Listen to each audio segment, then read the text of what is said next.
Breaking news చూస్తున్నాం. పీఓకేలో ఘోర ప్రమాదం జరిగింది. పాకిస్తాన్ ఆర్మీ హెలికాప్టర్ కుప్పకూలింది. ముజఫరాబాద్ లో పాక్ MI-17 హెలికాప్టర్ కూలి 21 మంది భద్రతా సిబ్బంది మృతి చెందినట్లుగా తెలుస్తోంది.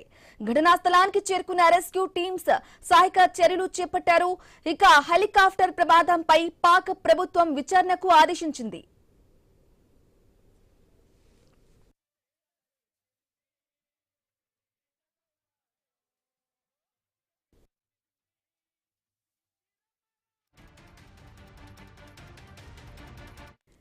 ఘోర ప్రమాదానికి సంబంధించిన బ్రేకింగ్ న్యూస్ చూస్తున్నాం. పీఓకేలో ఘోర ప్రమాదం జరిగింది.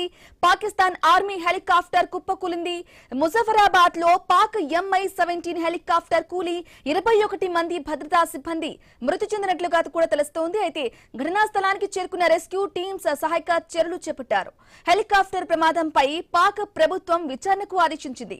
హెలికాప్టర్ ప్రమాదానికి సంబంధించిన పూర్తి అప్డేట్ మా ప్రతినిధి రత్నకుమార్ ఫోన్ ద్వారా అందిస్తున్నారు. రత్నకుమార్, పాకిస్తాన్ ఆక్రమిత కశ్మీరు పీఓకేలోని ముజఫరాబాద్ సమీపంలో పాకిస్తాన్ ఆర్మీకి చెందిన MI-17 హెలికాప్టర్ సాంకేతిక లోపం కారణంగా కుప్పకూలింది.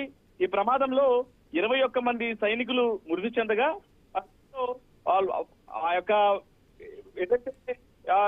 ప్రమాదానికి గురైనటువంటి హెలికాప్టర్ లో ఉన్న ఏ ఒక్కరు కూడా ప్రాణాలతో బ్రతికి బయటపడలేకపోయారు. హెలికాప్టర్ లో ఉన్న 21 మంది పూర్తిగా చనిపోవడం జరిగింది. ఘటనా స్థలానికి చేరుకున్న సహాయక బృందాలు గాలింపు చర్యలు చేపట్టాయి. బుధవారం టేకాఫ్ అయిన కొద్దిసేపటికే ముజఫరాబాద్ ప్రాంతంలో ఈ ప్రమాదం అనేది చోటు చేసుకుంది. పాకిస్తాన్ మిలిటరీ మీడియా వింగ్ వెల్లడించినటువంటి వివరాల ప్రకారం సాంకేతిక లోపం కారణంగానే ఈ యొక్క ఘటన చోటు చేసుకున్నట్లు తెలుస్తోంది. విమానం అది హెలికాప్టర్ టేకాఫ్ అయినటువంటి కొద్దిసేపటికే సాంకేతిక లోపం కారణంగా ఈ యొక్క ప్రమాదం జరిగినట్లు ఇప్పటికే అక్కడి సైనిక వ్యవస్థ కూడా ధృవీకరించినటువంటి పరిస్థితి కనిపిస్తోంది. ప్రమాద తీవ్రత ఎక్కువగా ఉండడం వల్ల హెలికాప్టర్ లో ప్రయాణిస్తున్న 21 మంది భద్రతా సిబ్బంది అక్కడికక్కడే మృతి చెందారు. ప్రమాదంపై దర్యాప్తు జరిపేందుకు పాకిస్తాన్ ఆర్మీ ఉన్నత స్థాయి విచారణకు ఆదేశాలను జారీ చేసినట్లు తెలుస్తోంది. పాక్ ఆక్రమిత కశ్మీర్ పైన ఎప్పటి నుంచో పాకిస్తాన్ కన్ను ఉన్న విషయం తెలిసిందే. ఇక్కడ కొంత ఆక్రమించుకొని భూభాగాలకు సంబంధించినటువంటి వివాదాలు గత కొంతకాలం నుంచి తెలుస్తూ ఉన్నాయి. ప్రస్తుతం సాంకేతిక లోపం కారణంగానే ఒక ప్రమాదం జరిగిందని భావిస్తున్న నేపథ్యంలో అసలు ప్రమాదం ఎలా జరిగిందనేది ప్రస్తుతం దీని మీద విచారణ జరిపేందుకు ఇక్కడ సైనిక వ్యవస్థ ఒక ఉన్నత స్థాయి సమావేశాన్ని ఏర్పాటు చేసినట్లు తెలుస్తోంది. ఇంటర్ సర్వీసెస్ పబ్లిక్ రిలేషన్స్ ను ఉటంకిస్తూ పాకిస్తాన్ డాన్ పత్రిక ఈ ఘటనలో ఎవరూ ప్రాణాలతో బయటపడలేదు అనేటువంటి విషయాన్ని తెలియజేయడం జరిగింది. మొత్తానికి కొంత విషాద ఘటనగానే భావించాల్సినటువంటి అవసరం ఉంటుంది. హెలికాప్టర్ లో ఉన్న సైనిక సిబ్బంది దేశ సేవలో అమరులయ్యారని పాకిస్తాన్ సైన్యం పేర్కొనడం జరిగింది. అయితే ప్రస్తుతానికి ప్రమాదానికి గల ఖచ్చితమైనటువంటి కారణాలను తెలుసుకునేందుకే ఈ యొక్క దర్యాప్తు అనేది పాకిస్తాన్ ఆర్మీ ప్రారంభించింది.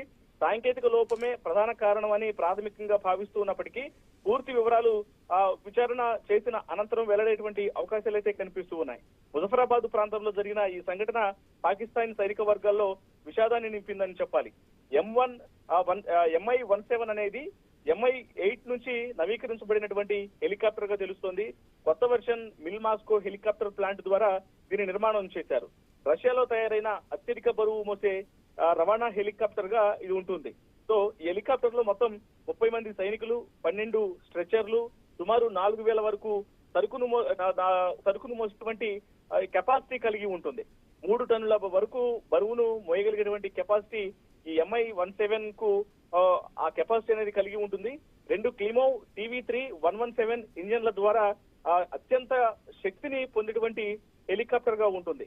గంటకు 250 కిలోమీటర్ల వేగంతో దూసుకుపోయేటువంటి ఈ హెలికాప్టర్ ఇప్పుడు ఈ సాంకేతిక లోపం కారణంగా కుప్పకూలిపోయింది అంటే కొంత అందరికీ షాక్ గురవలసినటువంటి పరిస్థితి కనిపిస్తోంది. మొత్తం ఈ ప్రమాదంలో హెలికాప్టర్ లో ప్రయాణిస్తున్నటువంటి పాకిస్తాన్ సైన్యానికి సంబంధించినటువంటి సైనికులు అందరూ 21 మంది ప్రాణాలు కోల్పోవడంతో సైనిక వ్యవస్థ కొంత విషాదంగా మారిపోయినటువంటి పరిస్థితి కనిపిస్తుంది. ప్రస్తుతం పాకిస్తాన్ ఆర్మీ ఒక ఉన్నత స్థాయి సమావేశానికి ఆదేశాలను జారీ చేసినట్లు తెలుస్తోంది. Right Ratnakumar, thank you for the updates.